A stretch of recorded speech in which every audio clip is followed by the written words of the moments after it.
வீட்டில் சந்தோஷமாக இருக்கிறதுக்கு எவ்வளவு இருக்கு. என் பேத்தி ஒருத்தி இருக்கா, அற்புதமானவ. அதான் எனக்கு அவளை விட வேற எதுவுமே வேண்டியதில்லை. ஒரு நாள் பேனாவை கொடுத்து இதுக்கு இங்கு போடு தாத்தான்னா.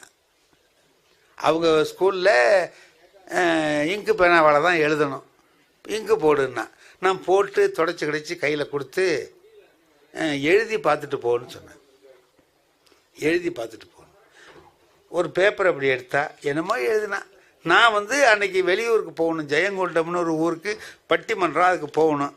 அது இருக்கேன். இந்த பேப்பர்லாம் வச்சுருந்ததில் எடுத்து என்னமோ எழுதினான். எழுதிட்டு போட்டு அவ போயிட்டு நான் இந்த தாளெல்லாம் எடுத்துக்கிட்டு நான் பட்டிமன்றத்துக்கு குறிப்பு எழுதுகிற தாளெல்லாம் எடுத்துகிட்டு போகிறேன். அங்கே போய் சத்யசீலன் சார் நடுவர் அவர் இருக்கிறார்.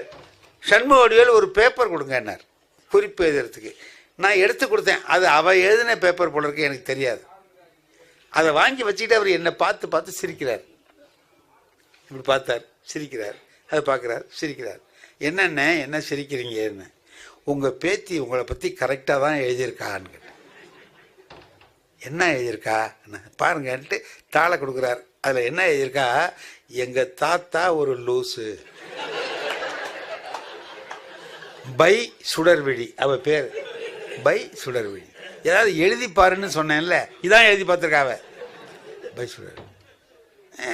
எனக்கு அவர் ரொம்ப கேலி பண்ணார். சரிட்டு வந்துட்டேன். வந்து கேட்குறேன் அவர்கிட்ட, இந்தமாரி ஏன் எழுதினேன், சத்யசீலன் தாத்தா என்னை கேலி பண்ணுறாங்க, கிண்டல் பண்ணுறாங்க, என்னை கேலியும் கிண்டலும் பண்ண முடியாது ஆக்கிவிட்டியா நீ அப்படின்னு.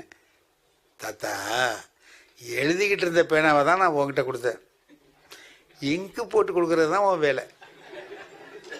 என்னமோ புதுசாக வாங்கின பேனா மாதிரி எழுதி பாருன்னு அதுக்காக தான் எழுதினேன். ஆனால் நீ இப்போ லூஸு தாங்கிறத ப்ரூஃப் பண்ணிட்ட பற்றியாண்ணா.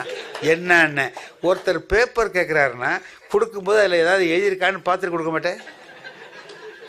பார்க்காம கொடுத்தில்ல, அப்போ நீ லூஸ் தானே போன்ட்டா. வீட்டில் இது நமக்கு கிடைக்கிற தோல்வி தான்.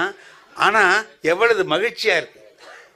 அந்த மகிழ்ச்சி வீட்டில் எப்போ கிடைக்கும்னா நம்முடைய குழந்தைகள்கிட்ட, நம்முடைய பேரப்பிள்ளை, நம்ம குழந்தைகள்கிட்ட கூட நம்ம அதை அனுபவிக்க முடியாது. பேரப்பிள்ளைகள்கிட்ட அனுபவிக்கிற போது பார்த்தீங்கன்னா சந்தோஷமாக.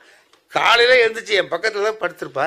எழுந்துச்சி இப்படி கண்ணாடியில் தலை சீவிட்டு வாக்கிங் போகலான்ட்டு கண்ணாடியில் பார்த்துட்டு இருக்கேன். பின்னாலே வந்தவ கேட்குறா, என்ன கண்ணாடியில் பார்க்குற, நீ ஒரு பெரிய அழகுன்னு பார்க்குறியா அப்படின்னு. அழகுன்னு பார்க்கல, ஒரு குரங்கோட படுத்திருந்தமே, காது மூக்கெல்லாம் இருக்கான்னு பார்க்குறேன் அப்படின்னு. இதுக்கு அவள் என்ன சொல்லணுங்க? அவள் சொன்னா, அப்படி பார்க்கறதா இருந்தால் நாளில் பார்க்கணுங்கிறா சார் அவள்.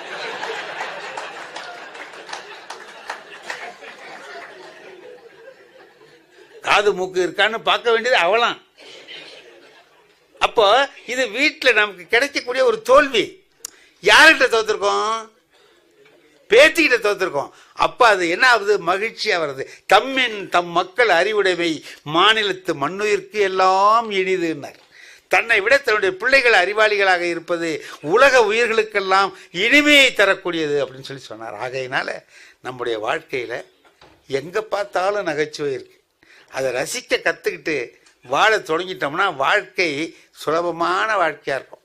நாம் கடினமாக ஆக்கி கொள்ளாமல் சுலபமாக ஆக்கி கொள்வதற்கு ஒரே வழி சிரிக்க தெரிந்து கொள்வது தான் என்பதை சொல்லி அருமையான வாய்ப்புக்கு நன்றி தெரிவித்து விடைபெறுகிறேன். வணக்கம்.